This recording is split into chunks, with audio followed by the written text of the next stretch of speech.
Welcome back. Now, it provides disabled dancers with an opportunity to perform as able dancers, and it intends to challenge perceptions and expands the understanding of dance and disability.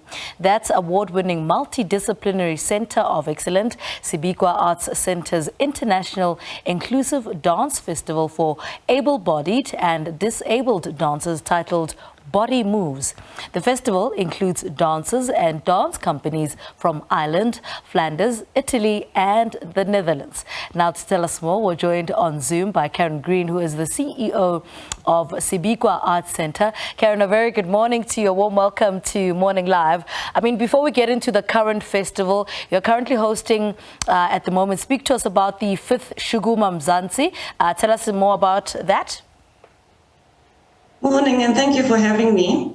We had the 5th Shuguma Mzansi SAEU dialogues last week, and we were looking at the need to integrate arts and culture into the local IDPs. So that was the start of the conversation, and we are looking at developing, in consultation, a South African cultural charter, and more consultations will be happening over the next months.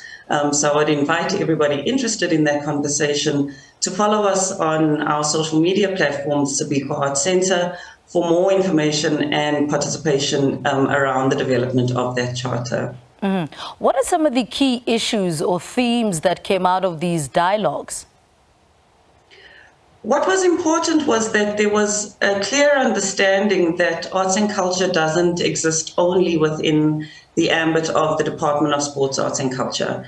And that when we are looking at culture as the way that people live their everyday lives, all other departments, the whole of government, all of society needs to be involved in promoting and investing in arts and culture as a tool to address social issues.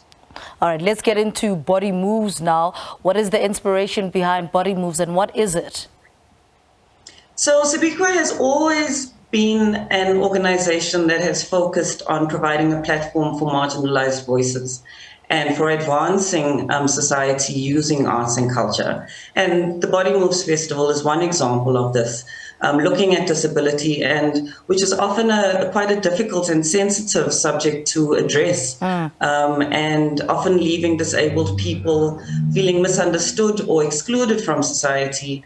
So this festival is really looking at how can we mainstream disability and ensure that nobody is left behind and that everybody is able to participate in thriving within our society. I want to speak about the productions that are part of the Body Moves production. Tell us a little bit about that and how the dancers and the choreographers are part of it.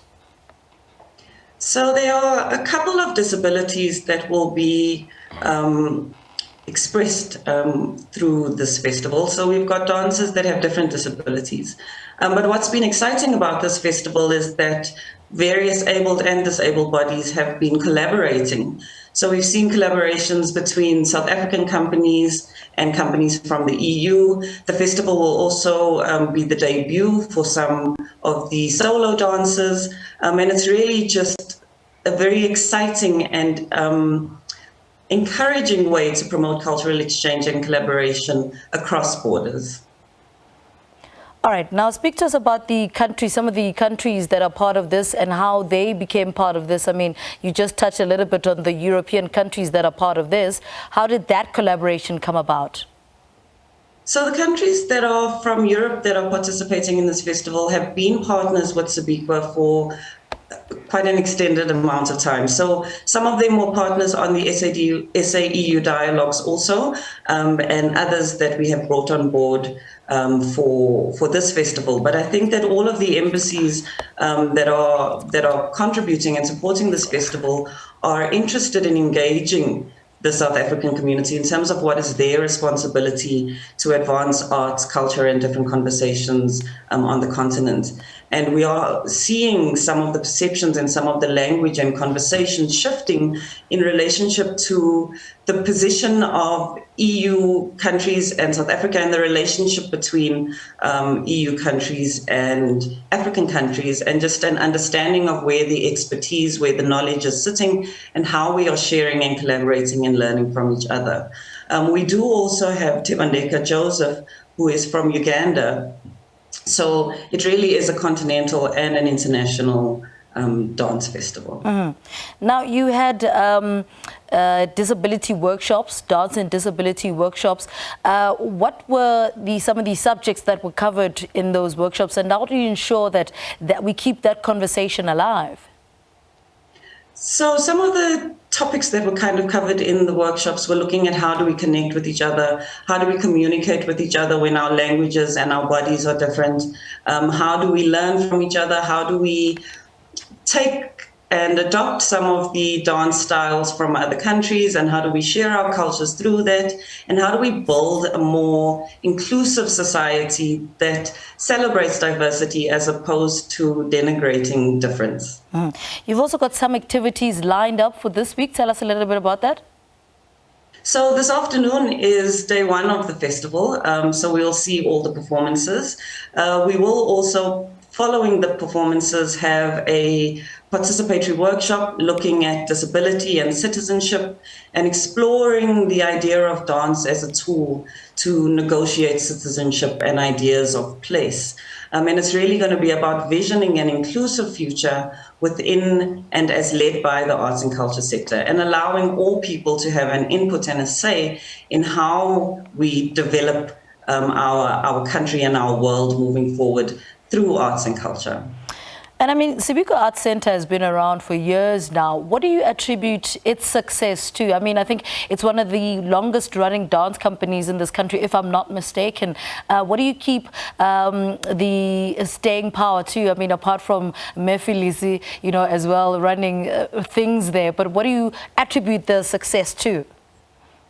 Yes, so Phyllis and Brasmall established Sibikwa in 1988. And from the beginning of the establishing of it, it has always been about including the participation of all people, so that when we are looking at our programming and looking at the work that we are doing, that it is coming from the voices of the people that we are doing this work for, and that we are not imposing what we think needs to happen on the communities that we work with. It's also been very important for us over all the years to work in collaboration and in partnership with various companies and various countries across the world. So I think it's, you know, Sibikwa was very much about bringing everybody together, to sharing conversation, to sharing culture, to sharing the arts, and together, collectively, to find a way forward for a better future. All right. Caryn Green, thank you so much for talking to us. Good luck in your position as CEO of Sibikwa Arts Centre. And she was speaking to us about the inaugural Body Moves International Inclusive Dance Festival for able-bodied and disabled dancers, taking place from the 10th to the 16th of October 2022.